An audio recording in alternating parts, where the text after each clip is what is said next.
Bonjour, je fais cette vidéo pour parler à tous ceux qui sont vraiment motivés pour se lancer dans l'agriculture et pour se lancer dans le maraîcher, pour se lancer dans la culture industrielle. Je fais cette vidéo pour attirer votre attention. L'agriculture, comme je le dis dans mes vidéos, est une filière qui rapporte suffisamment d'argent pour toute personne, en toute sincérité, qui est motivée, pour toute personne qui est vraiment, qui a des armes nécessaires pour aller jusqu'au bout de ses idées, de son idée, de son projet. C'est très important de le souligner. C'est très important de faire cette vidéo. Je vais vous dire, si vous regardez mes vidéos, le décor est tellement dérisoire. C'est un décor tellement insignifiant où certaines personnes vont regarder à travers ces vidéos en disant, mais écoutez, tu nous parles de millions sur des hectares. Apparemment, ton décor ne ressemble pas à quelqu'un qui est épanoui dans son milieu. Je vous dirais, oui, vous avez pratiquement raison de penser ainsi. Pour ceux qui voient les choses de cette manière, bien sûr, je le dis, c'est surtout que ce n'est pas tout le monde qui pense de la même manière. Je vous dirais, vous avez pleinement raison de penser ainsi. Vous savez, comme je le dis, conseiller agricole, c'est en fait mon activité. Je fais du conseil agricole. Et je sais en réalité ce que je prononce en le disant. Et si on veut penser de cette manière, on dira aussi également, on pensera la même chose au niveau des instituteurs, au niveau des professeurs. Mais quand on regarde un peu les instituteurs qui font suffisamment de ministres, suffisamment de hauts cadres, mais on ne les en voudrait pas, c'est leur métier qu'ils ont choisi. Pour autant. Mais je vais vous jeter votre attention sur cette chose, parce que si vous projetez vous lancer, si vous projetez aller très loin dans cette histoire, tenez-vous bien, vous allez rencontrer des difficultés. Vous allez rencontrer des difficultés parce que tout simplement, vous allez d'abord rencontrer des difficultés de nouveau, des difficultés de débutants. C'est tout à fait normal. Mais si vous tenez bon, vous allez y arriver. Écoutez, je fais du conseil agricole depuis plusieurs années. J'ai conseillé plusieurs personnes qui se sont aujourd'hui en sortir dans leur vie. J'ai suivi des personnes qui ont aujourd'hui, qui sont là, qui peuvent même, à la longue, j'ai fait des vidéos avec eux pour vous, qui sont là, qui sont très épanouis. Je vais prendre un cas d'un ami, aujourd'hui personnel, mon ami Lamboni. Aujourd'hui, nous sommes en contact, un jeune Togolais, un monsieur Togolais qui est venu ici. Mais aujourd'hui, il n'est pas, en tout cas, c'est un des producteurs les plus importants de la zone des Indianois. Et si je vous dis ce qu'il a réalisé chez lui, c'est extraordinaire. Pourtant, j'ai été son conseiller. Je l'ai conseillé. Vous savez, la vie est ainsi. Et c'est très important de le savoir. Et lorsque on était en Indianois, par exemple, ce monsieur était à SCB. Il travaille dans une structure, on appelle SCB. Les salaires étaient bons au départ. Et par la suite, les salaires ont été, après la guerre, vers 2002 à l'époque, les salaires ont chuté. Il a dit, en baladant, il a dit, il y a un projet, le projet de formation de personnes qui sont vraiment désireuses de se lancer dans cette activité et venir dans la zone des Indianois. L'ingénieur qui était là à l'époque essaie de passer le message, de faire la sensibilisation. Il a assis quelque part et puis c'est tombé dans ses oreilles. Et bizarrement, il a été capté parce que le monsieur disait. Parce que, selon son histoire, parce qu'on était très proches, il était à environ 160 000 francs le mois lorsque les Blancs étaient là à l'époque. Mais quand la société, quand les guerres venaient puis ils sont partis, son salaire a chuté de 160 000 francs à peine même 40 000 francs. Alors lorsque l'information est passée, il a saisi l'information, du coup ça l'a intrigué, ça l'a touché et il est arrivé à la maison et il a voulu brosser ça à sa femme. Tenez-vous bien, la réaction de sa femme. Et lorsqu'il a souligné le problème à sa femme a dit ceci. J'espère que tu plaisantes. Ah, j'espère vraiment que tu es en train de plaisanter. Parce que ce que tu es en train de dire là, ce n'est même pas censé. C'est stupide de ta part de dire ça. Je ne veux pas quitter Togo pour venir ici faire du maraîcher, ou bien le gombo, le piment, l'aubergine, c'est quoi tout ça là? Tu es ridicule, on dirait. On dirait que tu es ridicule, hein? Ça va pas. Bon, son mari est passé dessus parce qu'il a senti effectivement que sa femme vraiment ne le soutient pas dans cette histoire-là. Et du coup, ça faillit être un sujet, il a dit qu'on est source de découragement. Mais il y a une voix interne qui lui dit, mais écoutez, ça vaut la peine d'essayer. Ça vaut la peine quand même de continuer. Bon, est-ce qu'il fallait écouter cette voix interne ou bien il fallait écouter les conseils de sa femme? Effectivement, il va revenir encore sur le sujet à sa femme.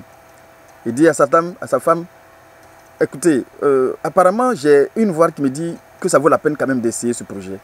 Parce que le projet consistait à les former, ils mangeaient là-bas à midi et à la fin de chaque mois on leur donnait 50 000 francs pour la formation. Il dit mais c'est pratiquement la même. Pendant la formation, mon salaire qui est de 40 000 francs actuellement ne change pas. Je vais toujours toucher les mêmes 50 000 francs d'ailleurs. Et du coup, moi je mange là-bas, ça va diminuer le coût à la maison. Mais en réalité, le problème, c'était pas ça. Le problème est que, est-ce que c'est un métier qu'une personne doit faire qui va l'honorer, qui va faire de lui quelqu'un de bien vu? C'est ça la question au niveau de la dame en réalité. Donc, la femme m'a dit toujours, écoutez, si tu t'amuses à jouer ce jeu, ne compte pas sur moi pour te suivre dans ta stupidité. Moi, je vais continuer mon chemin et je pars tranquillement.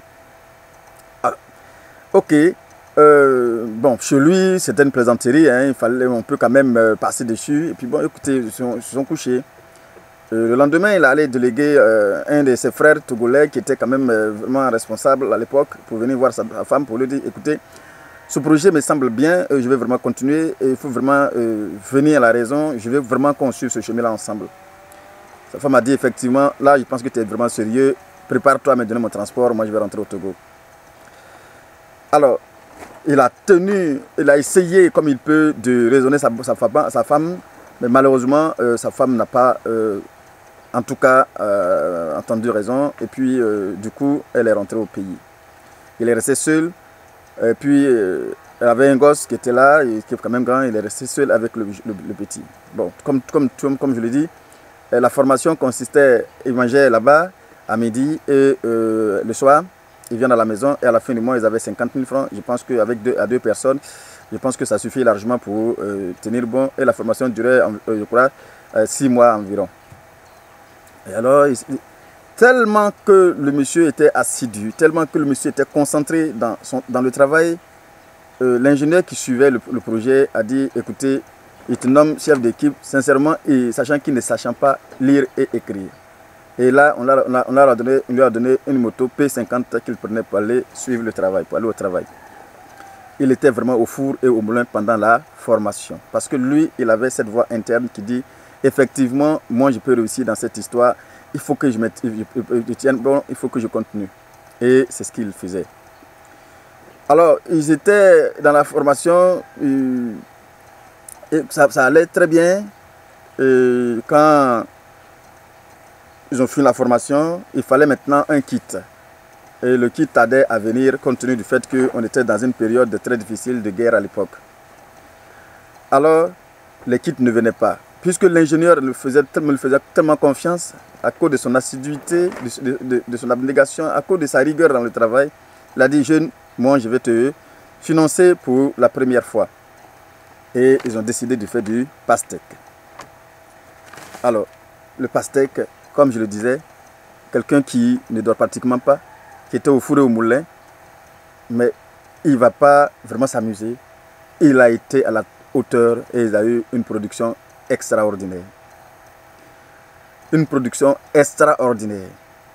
Et lorsqu'ils ont vendu, Dieu faisant, ils n'ont même pas pu vendre le projet et le produit parce que tout simplement, l'ingénieur qui était censé trouver les consommateurs, en réalité, lui, il n'a pas pensé que le résultat allait être aussi de grande taille. Alors donc du coup, ils ont vendu seulement que pratiquement un quart du produit. Et ils se sont attrapés 3 millions.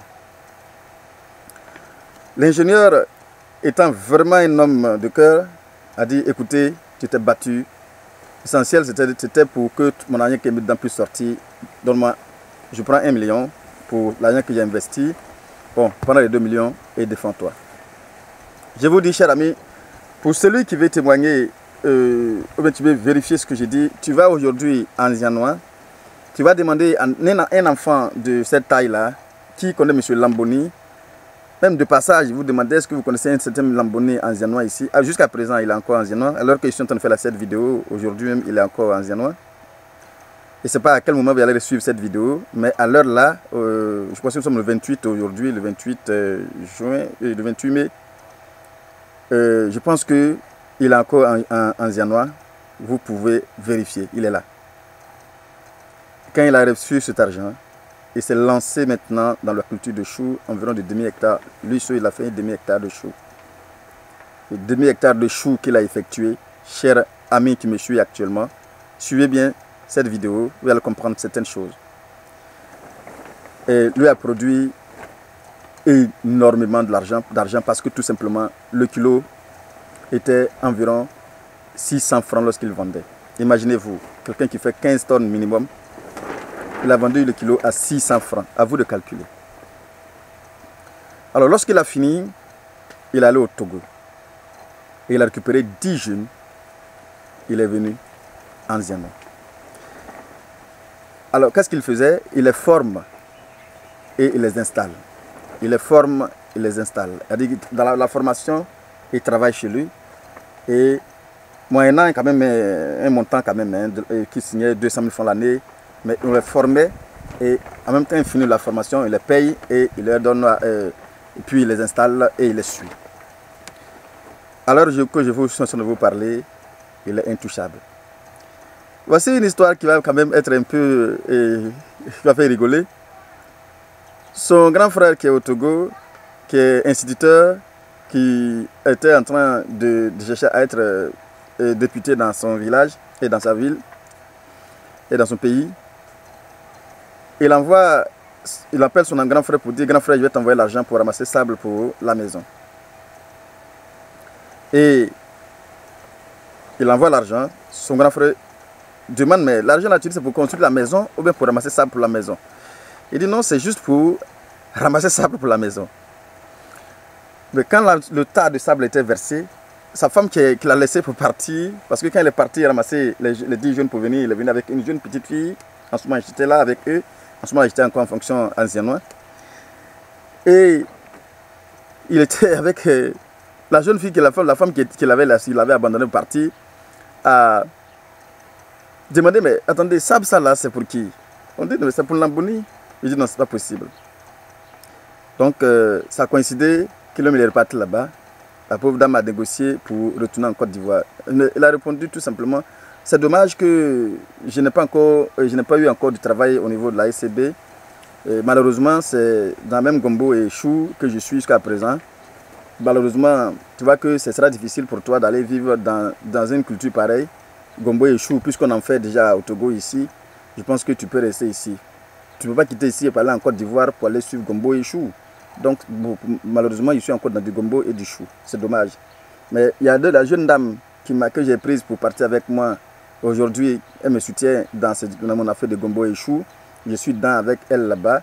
Donc, je n'ai pas le choix. Je ne peux pas l'abandonner parce que toi, tu es prête maintenant à aller affronter du gombo et chou. Non, c'est dommage.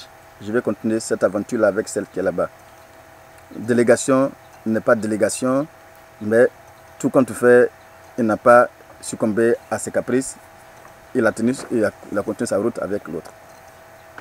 Alors, son grand frère a tenu à venir en Côte d'Ivoire. Quand il a envoyé l'argent pour payer, pour faire ramasser le sable, il a dit non, il faudrait que je vienne en Côte d'Ivoire pour vérifier ce que le monsieur fait. C'est mon petit frère, je ne vais pas être ici et puis entendre un jour qu'on l'a mis en prison ou bien il a fait une histoire de drogue. Je ne sais pas ce qu'il fait, mais il faut que je parte voir ce qu'il fait. Et un jour il est venu, puisqu'on était dans la même cour pratiquement, on était juste voisins. Et il est venu et un jour on est assis là, le matin on s'assoit, on bavarde un peu avant d'aller sur le chantier, on est aussi là en train de causer un peu. Et puis il m'a dit, monsieur le technicien, j'ai dit oui. Il dit, je te fais, disons, un aveu. Je te dis quelque chose qui est très important. C'est pas du jeu. Hein. C'est pas forcément les études qui donnent l'argent. Si c'est l'argent, c'est pas forcément les études qui donnent l'argent. Parce que là, je viens de constater que c'est pas forcément les études qui donnent l'argent. Mon petit frère ne sait même pas lire et écrire. Il n'est rien au Togo, il n'est rien au village là-bas. Mais écoutez, c'est ce monsieur-là qui a envoyé l'argent pour ramasser.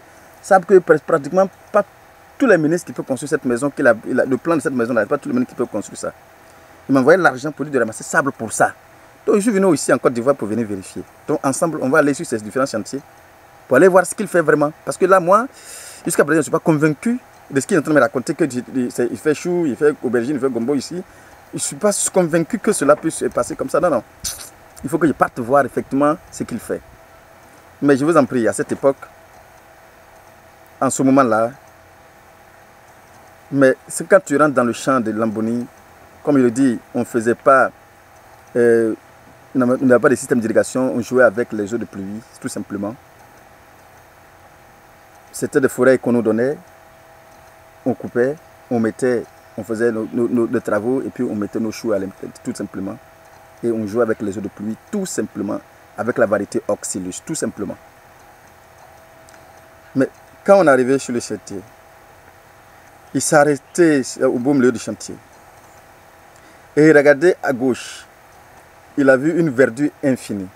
Il regarde à droite, il voit une verdure infinie. Il dit, attendez, monsieur le technicien, c'est mon petit frère qui a pu faire ça. J'ai dit, oui, nous sommes là pour donner des conseils, tout simplement. Nous, nos rôles, c'est de donner des conseils, tout simplement. C'est ce que nous faisons. C'est ton petit frère qui a fait ce travail, tout simplement. Avec ces éléments que tu vois, il avait plus de 10 personnes. Avec ces éléments que tu vois, c'est eux qui ont fait tout ce travail que vous voyez. Mais imaginez-vous combien de pieds qu'il a sur 3 hectares de choux. Combien de pieds qu'il peut avoir sur 3 hectares de choux. Imaginez-vous une verdure pareille, ce n'est pas un jeu. Alors, du coup, M. Lamboni, aujourd'hui jusqu'à présent, est anciennois. Il a construit sa vie et il a dit à son grand frère, moi je pense que ce qu'il faut que tu fasses, je préfère que tu arrêtes ton enseignement au pays, on a encore des portions de terre, je t'envoie l'argent, tu vas t'en charger. Et voici comment il va se lancer dans la culture du maïs et du coton au pays. Il est rentré dans sa maison, il n'est même pas rentré à la banque. Il est rentré dans sa maison, tout simplement. Il sort 10 millions, il donne à son grand frère. Tu commences tes travaux avec ça, on verra la suite. Je fais cette vidéo pour attirer votre attention sur un certain nombre de choses. Il y aura beaucoup d'échecs dans votre vie si vous voulez embrasser cette histoire de culture. Mais quand c'est lancé pour toujours. C'est ça la différence en fait. Quand c'est lancé pour toujours. Et voici monsieur le conseiller agricole qui a conseillé pratiquement tous les gens des Ziona à l'époque qui étaient avec eux, qui les voyaient, en tout cas je les voyais grandir.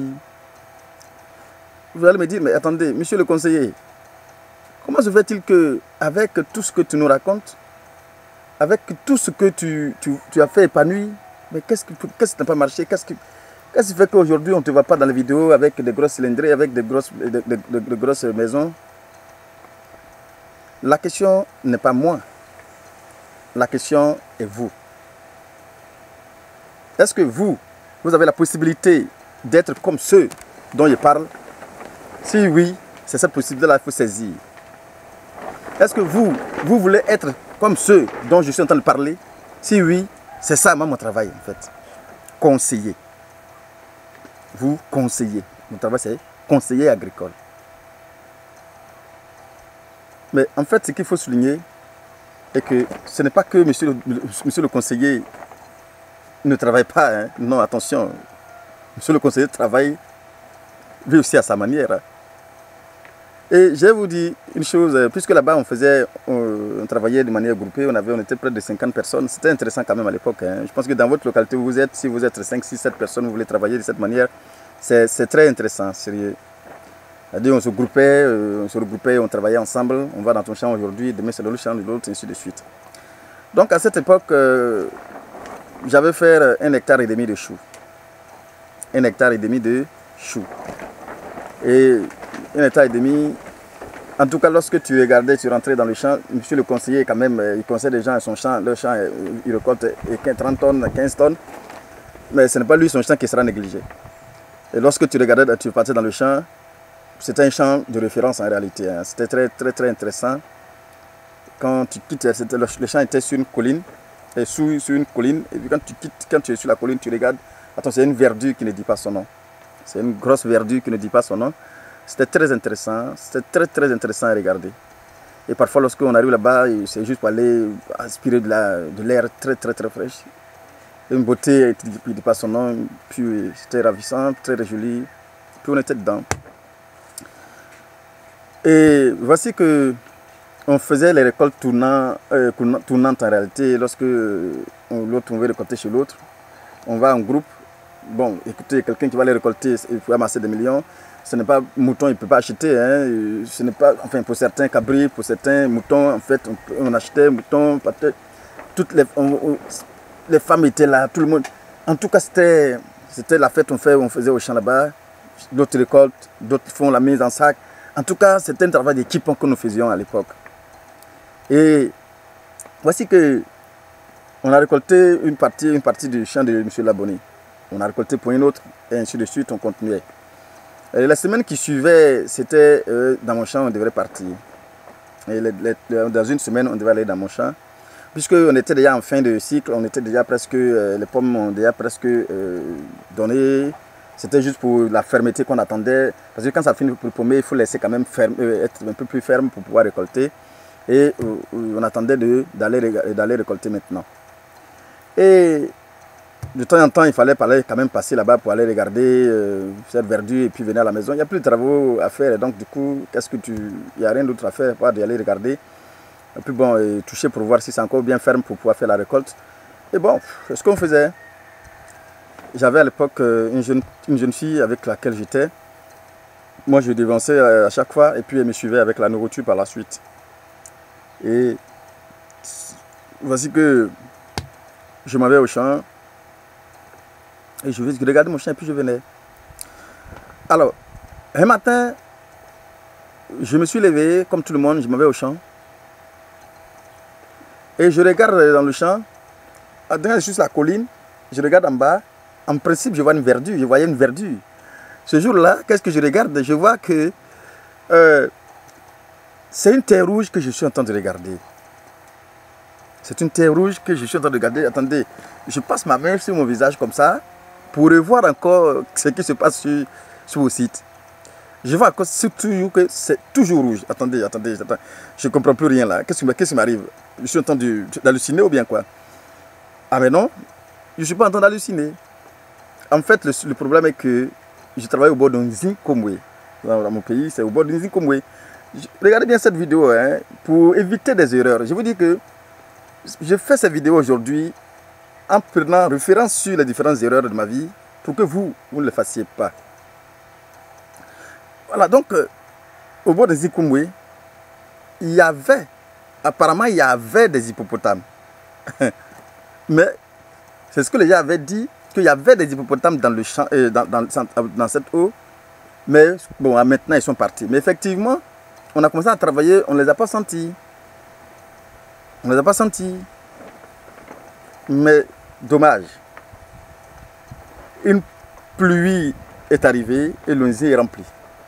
Oh, ils étaient quelque part dans les zones profondes Donc du coup, puisqu'il n'y avait pas pratiquement d'eau, il ne peut pas nager pour monter. Donc j'étais dans les zones profondes. Donc ce jour-là, il y a un animal qui est affamé dans une zone, il n'arrive pas à sortir pour manger. Mais ce jour-là, ils sont sortis. Cher ami, tu es en train de m'écouter actuellement. Il dit bien, ils sont sortis dans mon champ 1,5 hectare de choux. C'est 1 hectare vaut 30 tonnes. Et que demi-hectare va faire 15 tonnes, c'est 45 tonnes qu'ils ont bouffé en moins de une semaine. C'est-à-dire quand ils rentrent dedans, là, ils broient, ils marchent dessus, ils broient, et ils se sont déchaînés pendant une semaine et personne ne peut les arrêter. Même qu'il faut aller veiller là-bas. Personne ne peut les arrêter. Ils rentrent dedans, ils ont broyé tout et mangé tout en un temps record. Je viens de faire passer comme ça 45 tonnes estimées dans le ventre des hippopotames. Dans le ventre des hippopotames. Donc du coup, si on veut faire, en ce moment-là, le chou était vendu à 250 francs le kilo. Quand on vendait pour mes amis, on vendait ça à 250 francs le kilogramme. Si je vous dis ces gens de chiffres, si je balance ces gens de chiffres, chers amis, ce ne sont pas des chiffres théoriques que je vous balance, ce sont des chiffres réels. Toutes mes vidéos que vous regardez, c'est juste pour vous emmener, pas en regardant le décor que je plante en faisant la vidéo, mais en regardant ce que les conseils ont poussé à réaliser un certain nombre de choses. C'est ça mon objectif. Pour l'heure, c'est mon objectif. Si toi, tu me regardes, tu as pu faire ton milieu, tu as pu prendre un point de départ à travers ce que je dis, c'est le plus important. C'est déjà très bon. Le succès n'est pas forcément ce qui est visible. Le succès se présente pour chacun à sa manière, d'une manière ou d'une autre. Si aujourd'hui, je me dis, je peux te permettre à quelqu'un de faire un pas en avant, moi, de manière inconsciente, j'ai fait un pas en avant d'une manière ou d'une autre. C'est ça le plus important chez moi. Je fonctionne comme mon travail le dit, conseiller.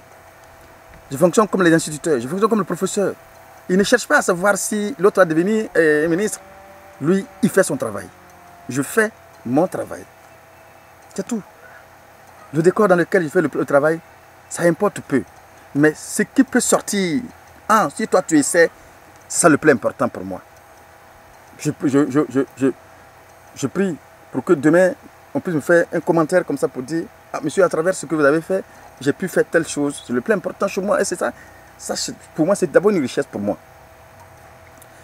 Mais voici comment je vais perdre suffisamment de millions en moins de 2 jours, tranquillement. Mais en dehors de cela, imaginez quelqu'un qui a fait 3 hectares d'aubergine, bien réussi, qui collabore perfectionnement bien avec ses ouvriers. En période de récolte, la récolte s'annonce, aucune histoire, aucun problème avec eux. On était des amis puisque je les traitais comme mes petits frères. Et on travaillait ensemble. On buvait nos petits bangui à l'époque. Quand on finit de travailler, on s'assoit ensemble, on boit nos petits bangui. On a des ambitions ensemble. On dit qu'on a projeté plein de choses ensemble. Imaginez-vous. Une personne qui est en train de récolter de l'aubergine. De presque 3 hectares. Et un matin, on paye les ouvriers. Et les ouvriers, de manière unanime, décident de partir sans dire réellement pourquoi. Et une zone dans laquelle j'étais, c'était une zone un peu enclavée. On ne peut pas trouver les personnes parce qu'on était autour de Nzikoumoué, même Nzikoumoué. On était autour de Nzikoumoué. Derrière se trouve le village, mais l'eau étant montée, il ne peut pas traverser. Ici, on était tellement de goudron, à 23 km de goudron. Il n'y avait pas de voiture, on comptait sur le tracteur de mon associé pour évacuer le produit. Tout cela, vous allez tirer certains nombre de leçons dedans. Hein. Je parle de quoi hippopotame et je sais parle de quoi enclavé. Ce que je voulais raconter ça pour que vous tiriez certain nombre de leçons, ce qu'il ne fallait pas faire, ce qu'il faut faire. Alors, on a mis cette équipe en place, collaborer, on se dit quoi, si on arrive à collaborer, si on arrive à les satisfaire, il ne peut pas partir. Et c'est ce que nous avons fait. Jusqu'à ce que, quand ils ont reçu leur dernier salaire, cher ami, tu es en train de m'écouter actuellement là, ils m'ont regardé tout simplement en face comme ça, en me disant, d'abord même, on a bu comme d'habitude, on a bu nos petits bangui, on m'ont fait quelques bouteilles de bière. À l'époque, je buvais. Et le matin, chacun fait son sac et continue, prend son chemin.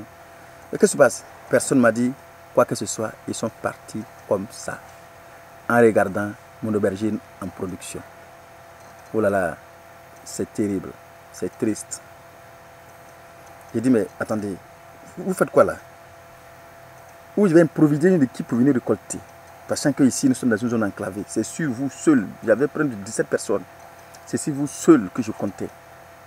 Où je vais trouver une équipe pour venir faire ce travail, je vous en prie. Personne ne m'a écouté. J'ai failli devenir alcoolique. Hein. À partir de là, j'ai failli devenir alcoolique.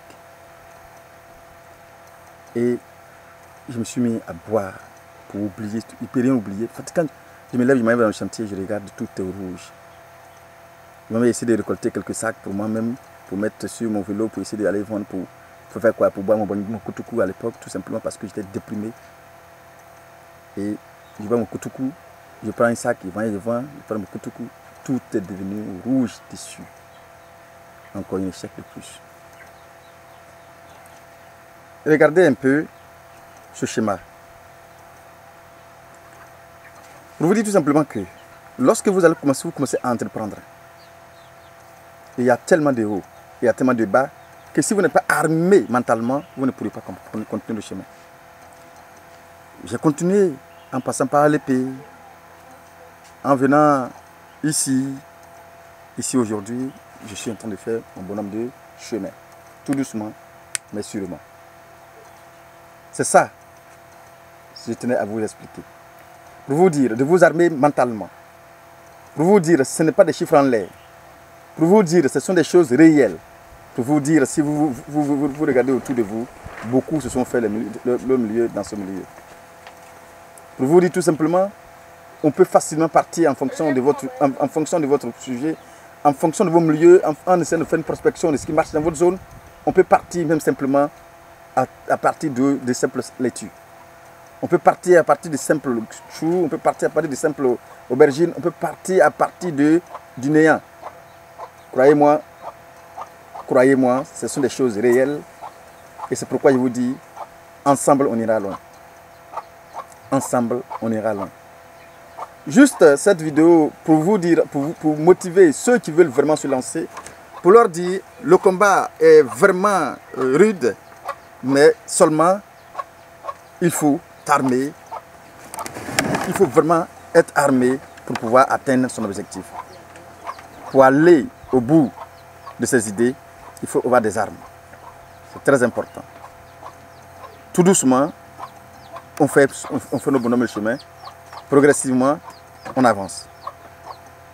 Allons-y seulement, on va y arriver. C'est le même Dongo, le conseiller agricole. Je continue toujours de vous galvaniser, à vous lancer. Encore une fois, abonnez-vous si vous n'êtes pas encore abonné. Beaucoup de choses restent à venir. Et likez s'il faut. Et aussi, surtout, partagez à toute personne. Toi, tu penses vraiment que ça peut servir. Il faut partager la vidéo. Merci d'avoir tenu jusqu'au bout. Si ceux qui ont regardé jusqu'au bout, merci d'aimer la vidéo et de liker et de partager à toute personne que tu penses vraiment pourra servir. A bientôt encore une fois pour une autre vidéo. C'est le même Dongo.